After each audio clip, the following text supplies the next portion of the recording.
르말리아의 아들 베가 제17년에 유다의 왕 요담의 아들 아하스가 왕이 되니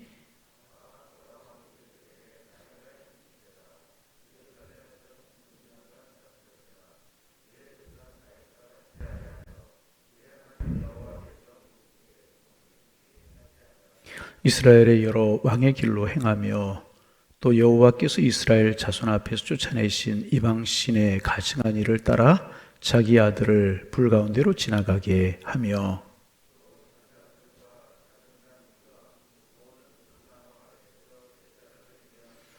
이때에 아람의 왕 르신과 이스라엘의 왕 르말리아의 아들 베가가 예루살렘에 올라와서 싸우려 하여 아하스를 에워쌌으나 능히 이기지 못하니라.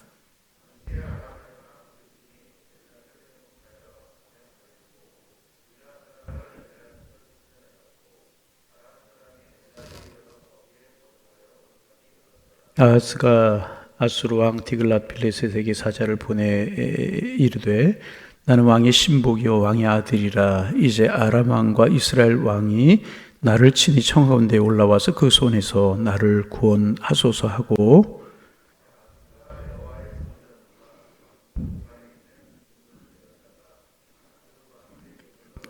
함께 보십니다. 아수르 왕이 그 청을 듣고 곧 올라와서 다메섹을 쳐서 점령하여 그 백성을 사로잡아 길으로 옮기고 또 르신을 죽였더라. 아멘. 우리가 요즘 계속해서 이제 이스라엘과 유다, 북왕국 이스라엘과 남왕 유다에 있는 여러 왕들에 관해서 묵상하면서 은혜를 나누고 이제 있습니다. 오늘은 아하스라고 하는 왕에 관해서 나누게 되는데 아하스는 남왕국 유다의 왕이었었습니다. 그리고 오늘 성경에 기록하고 있는 것처럼 20살의 왕이 되었습니다. 그리고 16년 동안 나라를 다스린 왕이 이제 아하스라고 하는 왕입니다. 여러분 한 명 한 명 머릿속에 좀 기억하시면 좋을 것 같아요. 누구라고요? 오늘은 아하스라고 하는. 이제 아하스는 어떤 왕이었는가 하는 거 여러분 머릿속에 좀 새길 수 있기를 바랍니다.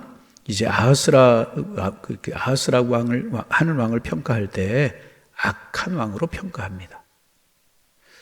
여러분 북왕국 이스라엘은 워낙 우상숭배를 많이 하고 역사적으로 타락한 왕들이 많이 있었습니다. 북왕국 이스라엘은. 그래서 북왕국 이스라엘의 왕들을 이야기할 때 죄를 짓고 타락한 왕들의 이야기가 많습니다. 그리고 그 사이사이로 조금 하나님께 마음을 두었던 왕들이 간혹 나오게 되는 겁니다. 이게 이제 북왕국 이스라엘의 모습입니다. 그런데 남왕국 역사는 조금 북왕국과는 반대입니다. 비교적 좋은 왕들이 나오다가 사이사이에 나쁜 왕이 나옵니다. 그래서 보통 이제 북왕국을 이야기할 때 여로보암 이후로 줄기차게 멸망의 길로 가던 나라가 북왕국 이스라엘이다. 그렇게 평가를 하고 남왕국은 갈팡질팡하면서 망해가던 나라가 남왕국이다. 이제 그렇게 평가를 합니다. 이제 그래서 남왕국과 북왕국이 이제 정반대죠. 다시 반복을 하면 북왕국은 줄기차게 멸망의 길로 걸어가던 그런 왕들, 중간중간에 저런 왕이 한두 명 나오고, 남왕국은 이제 괜찮은 왕들이 있다가 중간중간에 나쁜 왕이 이제 나오게 되는데, 이 아하스라고 하는 사람은 남왕국의 왕이었습니다. 그리고 선한 왕들 사이에서 나쁜 왕으로 등장하게 되는 겁니다. 그래서 남왕국 유다의 왕 중에서 가장 악한 왕 두 사람을 들라고 하면 므낫세라고 하는 사람하고 이 아하스라고 하는 사람입니다. 자, 누구라고요? 그러니까 성경에 므낫세 그렇게 나오면 악한 왕, 그리고 아하스 나오면 이 사람도 역시 남왕국에서 악한 왕이다. 그렇게 이야기를 할 수가 이제 있습니다. 그래서 2절에 보니까 이 사람을 하나님이 이렇게 평가하고 있습니다. 자, 2절 말씀 같이 한번 읽어봅니다. 아하스가 왕이 될 때 나이가 20세라. 예루살렘이 16년간 다스렸으나 그의 조상 다윗과 같이 아니에요. 지금 계속 제가 반복하는 이야기들 중에 하나가 뭐냐 하면 다윗의 길을 따랐다 그러면 선한 왕, 다윗의 길을 따르지 않았다 그러면 악한 왕, 그렇게 평가할 수가 있는 겁니다. 그 다음에 그의 하나님 여호와께서 보시기에 정직하게 행하지 아니하였다. 하나님 보시기에 정직하게 행하지 않았으니까 이 왕은 악한 왕일 수밖에 없는 것 아니었겠습니까? 하나님이 이 사람을 인정하시지 않으셨다. 이제 그런 이야기가 이제 되는 것입니다. 중간에 이제 조금 이야기를 하면 여러분 사람들의 평가는 못 받아도 하나님께 인정은 받아야죠. 하나님 보시기에 정직하게 행하였다. 여러분, 이런 평가가 우리의 평가가 되기를 소망합니다. 그래서 이제 코람데오라고 하는 말, 지난주 수요일날도 오늘 목사님이 그런 설교에 하셨는데, 하나님 앞에서 굉장히 중요한 것입니다. 하나님이 나를 어떻게 평가하시는가. 여러분, 오늘 머릿속에 깊이 좀 새기실 수 있는 은혜가 있기를 소망합니다. 그러면 우리가 그런 질문을 할 수 있잖아요. 무엇 때문에 하나님께서 이 사람을 인정하지 아니하셨는가? 하나님이 이 사람을 인정하지 않으셨다고 그랬는데 무엇 때문에 하나님께서 이 사람을 인정하지 아니하셨는가? 자, 3절 말씀 읽어봅니다. 원인이 있어 읽어봅니다. 이스라엘의 여러 왕의 길로 행하며 또 여호와께서 이스라엘 자손 앞에 쫓아내신 이방 사람의 가증한 일을 따라 자기 아들 불 가운데로 지나가게 하며. 이게 무슨 이야기인가 하면, 여러분, 이제 자기 자녀를 산제물로 바친 일을 할 정도로 이 아하스 왕이 잔인하고 앞뒤가 맞지 않는 비신앙적인 행위를 하는 악한 왕이었다는 것입니다. 그러면 자기 아들을 불 가운데 지난다라고 하는 말이 뭐냐 하면 자기의 아들을 인신제사로 드렸다는 거예요. 그러면 왜 아하스가 이런 일을 행하게 되었는가? 이 아하스 왕은 몰록이라고 하는 신을 섬기는 왕이었어요. 좀 기억하기 위해서 어떤 왕? 몰록이라고 하는 왕을 숭배하는 왕이었었습니다. 그런데 이 몰록이라고 하는 신을 섬기는 그들이 여러 가지 이제 자기들의 교리를 가지고 어떤 그 신앙적인 의식을 가지고 있는데 가장 정점에 이르는 가장 중심되는 교리가 무엇인가 하면 자기들이 위기를 당하면 국가적으로나 개인적으로 위기를 당하게 되면 자기들의 돕는 신, 자기들을 돕는 신이 감동하게 만들어서 자기들을 돕게 만들어야 되는데 그 자기들이 믿는 몰록이라고 하는 신이 가장 감동하는 일이 뭐냐? 자기가 가장 아끼는 가족 중에 하나를 제물로 드리는 교리. 자기가 가장 아끼는 그 가족들의 한 사람을 그 몰록이라고 하는 신에게 드려야 몰록이라고 하는 신이 감동을 해서 자기들을 도와줄 것이라는 위기 상황을 만나고 어려움을 만났을 때 자기들이 섬기는 몰록이라고 하는 신이 자기들을 도와주는데 그 몰록이라고 하는 신을 어떻게 하면 감동하게 할 수 있느냐? 내가 가장 사랑하는 가족 중에 한 사람을 인신제사로 하나님 그 몰록에게 드릴 때 몰록이 그 가족을 받으시고 자기들을 돕는다. 이것이 몰록 신을 섬기는 교리의 가장 정점이었다는 겁니다. 그런데 이 아하스가 위기에 처하게 됩니다. 어떤 위기에 처하게 되냐면 그 당시 북왕국이라고 하는 이제 이쪽에 있는 동족이었지만 나뉘어진 그런 나라잖아요. 북왕국 이스라엘과 옆에 있는 아람 나라가 연합을 해서 유다를 공격하려고 하는 일이 생긴 거예요. 그러니까 두 나라가 협공을 하니까 가뜩이나 남왕국 유다는 적은데 어려운 일을 당할 수밖에 없게 된 것 아니겠습니까? 그러자 이 아하스는 그 몰록을 섬기는 신앙에 따라서 자기의 아들을 불 가운데 지나가게 했다. 이게 뭔가 불에 태워서 몰록 신에게 제물로 드렸다는 이야기입니다. 하나님을 섬기는 나라의 하나님의 왕이 하나님을 섬기지 않는 것도 못다해서 몰록신을 섬기고 그 몰록신을 섬기는 교리의 가장 정점이 인신제사를 따라서 자기의 아들을 불에 태워 제물로 드렸다는 거예요. 여러분, 얼마나 끔찍한 일입니까? 여러분, 자기 잘 되자고 자기 아들을 죽이는 아버지가 아버지입니까? 생각해 보세요. 자기 잘 되자고 자기 아버지를 불러 태워 죽이는 아버지가 이게 아버지이고 자기 잘 되자고 자기 아들을 불러 태워 제사를 드리는 종교가 참된 종교고 참된 신이겠습니까? 이게 상식적으로도 맞지 않는다는 거예요. 그렇잖아요. 자기 잘 되자고 자식 세대가 망하게 하는 길을 가게 하는 것이 여러분 바른 부모입니까? 이건 상식적으로 생각해도 안 맞는 거라.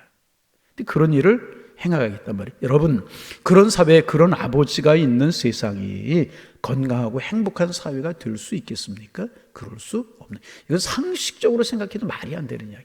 여러분, 아버지가 잘못돼도 부모가 좀 잘못돼도 자녀가 잘 되기를 원한다면 부모들은 뭐든지 할 수 있는 게 부모 마음이잖아요. 그런데 부모가 좀 잘 되자고 자기가 잘 되자고 자기 아들을 인신제사로 드려 불에 태워 죽여요. 이게 여러분 바른 사회고 건강한 종교이겠습니까? 도대체 이런 일이 어디에 있는 것이겠어요? 여러분 그렇잖아요.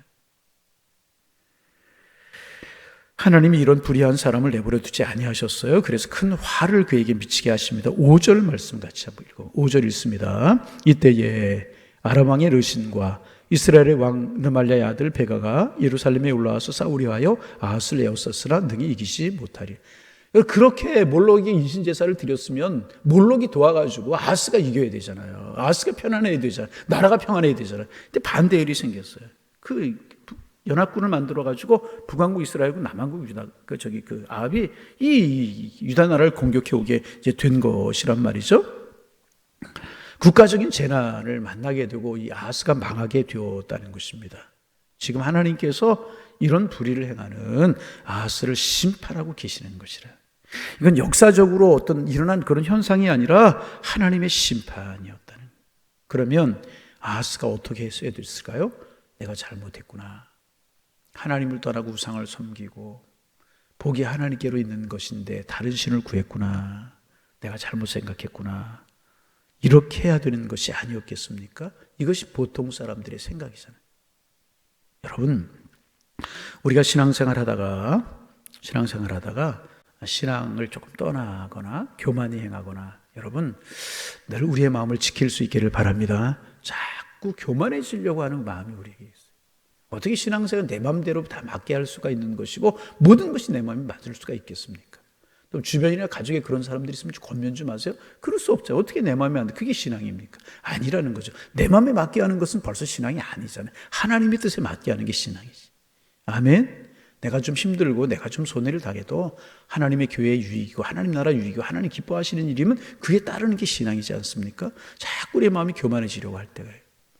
또 신앙을 떠나거나 교만하거나 그러면 우리에게 이제 경제적으로 어렵거나 아니면 육체적인 고난이 오거나 삶의 여러 가지 어려운 일을 당하게 될 때가 있어요. 그럼 지혜로운 사람은 아하, 내가 신앙에서 좀 떠났구나. 내가 교만히 행하였구나. 내가 조금 잘못하고 있었구나. 야, 내가 하나님 앞으로 돌아가야지. 하나님 앞으로 돌아가야지. 이렇게 깨닫고 하나님 앞에 무릎을 꿇고 하나님을 찾게 됩니다. 그게 정상적인 신앙이잖아요. 우리 그렇게 대부분 하잖아요. 그게 정상적인 신앙 아니겠습니까? 그렇잖아요. 그런데 7절에 보니까 이런 위기를 당한 아하스가 어떻게 하느냐. 7절 말씀 읽어봅니다. 자, 읽어요. 아하스가 아수르 왕 디글랏 빌레셀에게 사자를 보내어 이르되 나는 왕의 신복이요 왕의 아들이라. 이제 아람 왕과 이스라엘 왕이 나를 친히 청원대 올라와서 그 손에서 나를 구원하소서 하고. 누구를 찾아요? 누구를 찾아요? 하나님을 찾는 게 아니라 누구를 찾아요? 북왕국 위에 있는 아수르 왕 디글랏 빌레셋이라고 하는 왕을 찾아가게 되는 겁니다. 그리고 얼마나 비굴하게 이야기하는지 한번 여러분 제가 읽을 테니까 한번 보세요. 사자를 보내어 이르되 나는 왕의 신복이요. 한 나라의 왕이 다른 나라의 왕에게 뭐라고 그래? 나는 당신의 신복이다. 얼마나 비굴해요? 왕의 아들이라. 신복이라고 이야기하는 것까지는 좋아요. 그런데 나는 당신의 뭐라고요? 대답해 보세요. 뭐라고요? 이게 얼마나 비굴한 이야기. 한 나라의 왕이 다른 나라에 가서 도움을 청하면서 나는 당신의 신복이요. 그런 것을 끝이지 않고 당신의 아들이다. 그러면서 이스라엘이 치려하니 나를 구원하소서. 그렇게 아수르 왕, 하나님을 모르는 아수르 왕에게 가서 도움을 요청하고 있다는 것입니다. 여러분, 구원은 누구에게 있어요? 하나님께 있는 줄로 믿습니다. 믿으시면 아멘. 구원은 누구에게 있어요? 하나님께 있어요. 그런데 지금 아하스는 하나님께 하나님 나를 구원해 주옵소서, 이 백성을 살려 주옵소서, 궁휼히 여겨 주옵소서, 구원의 손길을 펼쳐 주옵소서, 그렇게 요청한 것이 아니라 자기 나라보다 조금 강하다고 생각하는 아수르를 찾아가가지고 나는 당신의 신복이다, 당신의 아들이다, 구원하소서 손을 벌리고 요청하고 있는 것이라.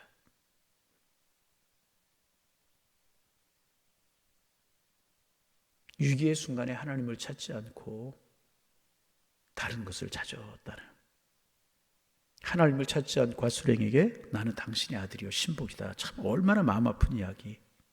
얼마나 마음 아픈 이야기. 참 하나님을 찾으면 얼마나 좋았을까. 그런데 여러분, 이 말씀 잘 우리 생각할 수 있어야 돼. 우리도 그런지 않은가? 우리도 그렇지 않은가? 여러분, 세상에서 가장 불행한 사람이 누군지 아십니까? 고난이라고 하는 사인이 왔을 때 그것을 깨닫지 못하는 사람이 제일 불행한 사람. 그래서 C.S. 루이스라고 하는 이 신학자가 뭐라고 이야기를 했냐면 하나님은 양심 속에서 말씀하시며 고통 속에서 소리치신다. 우리 양심을 통해서 하나님이 말씀하신대요. 그래도 깨닫지 못하면 고통을 통해서 우리에게 깨달으라고 소리를 치신다는 거예요. 고통은 이제 그 세상을 불러 깨우는 하나님의 메가폰이다 그랬어요. 귀목은 세상을 깨우는 메가폰이다. 하나님의 고통을 통해서 우리를 깨달으라고 메가폰으로 소리를 치신다는 거예요. 하나님께서는 어떻게 해서든지 우리가 깨닫고 하나님께 돌이키기를 원하신다는 거죠. 때로는 양심이라고 하는 수단으로 우리를 깨닫게 하시고, 그래도 듣지 않으면 고통이라고 하는 수단을 통해서 우리에게 소리를 치신다는 거예요. 여러분, 운전하다 보면 자동차가 빵빵거리는 소리가 가끔 들려요. 왜 크락션을 여러분 울리는 것이겠습니까? 상대방을 기분 나쁘게 하려고 크락션을 울리는 것이겠습니까? 아니에요. 사인입니다. 위험하니까 조심하라는 사인이잖아요. 근데 잘못 활용돼서 이게 문제지. 사인이지 않습니까? 하나님이 우리에게 이제 고난을 주시고 고통을 주시는 이유가 무엇인가? 나를 아직도 포기하지 아니하셨다는 거예요. 나를 사랑하신다는 거예요. 그래서 우리에게 주시는 사인이라. 더 늦기 전에 깨닫고 정신을 차리고 돌아오라. 하나님께 사인으로 우리에게 주시는 것이 고통과 고난일 수 있다는 거예요. 그러므로 그 사인을 깨닫고 돌이키면 은혜가 되게 되는 것이라. 그런데 깨닫지 못하면 돌이킬 수 없는 일을 만나게 되는 것이라. 그런데 지금 아하스는 국가적인 위기를 당했어요. 이 하나님의 사인을 읽어내지 못하고 있는 것입니다. 정신을 차리지 못하고 하나님께 돌아오지 못하고 다른 왕에게 가서 구원해달라고, 나는 당신의 아들이라고 비굴하게 요청하고 있다. 여러분, 아하스를 통해서 오늘 아침 우리의 모습을 보기를 원합니다. 나는 곤고한 날에 무엇을 의지하고 무엇을 따라가고 있는가? 나는 누구에게 무엇에게 구원을 요청하고 있는가? 반복합니다. 구원은, 도움은 하나님께만 있는 줄로 믿습니다. 그럼 우리 하나님께로 돌아가야 되는 것이라. 재미나는 이야기가 하나가 있어요. 어떤 아버지와 아들이 차를 타고 가다 교통사고를 그만 만났어요. 아버지가 심하게 다쳤습니다. 아들이 당황을 한 거예요. 심하게 다친 아버지를 모시고 등에 업고 눈에 보이는 대로 병원으로 달려 들어갔어요. 우리 아버지 좀 고쳐주세요. 우리 아버지 좀 살려주세요. 그때 의사가 하는 이야기가 뭐냐면, 나는 당신의 아버지를 진료할 수 없습니다. 그를 고칠 수도 없습니다. 아들이 소리를 지르는 거예요. 우리 아버지 한번 보시기만 하고 이야기를 좀 해달라고. 왜 고칠 수 없고 왜 치료할 수 없다고 그러냐고. 제발 좀 고쳐달라고, 치료해달라고. 얼마나 아버지가 고통스러우시겠냐고. 난 절대로 당신의 아버지에게 손댈 수 없다고. 당신이 의료를 거부하는 거냐고. 신고하겠다고. 빨리 좀 치료해달라고. 그랬더니 의사가 조용하게 이 아들에게 하는 이야기가, 여기는 동물병원입니다. 급하고 다급하니까 병원자만 보고 뛰어들어간 거예요. 동물병원에 뛰어들어간 거예요. 여러분, 우리가 우스운 이야기, 그런 일이 그럴 수 있지만 우리가 그럴 때가 있다는 거예요. 급하고 어려울수록에, 위기 상황일수록에 바른 길을 걸어가야 해요. 그 바른 길이 무엇입니까? 하나님이라고 하는 길, 주님이라고 하는 길. 아무리 급하다고 동물병원에 들어가면 치료가 되는 거예요.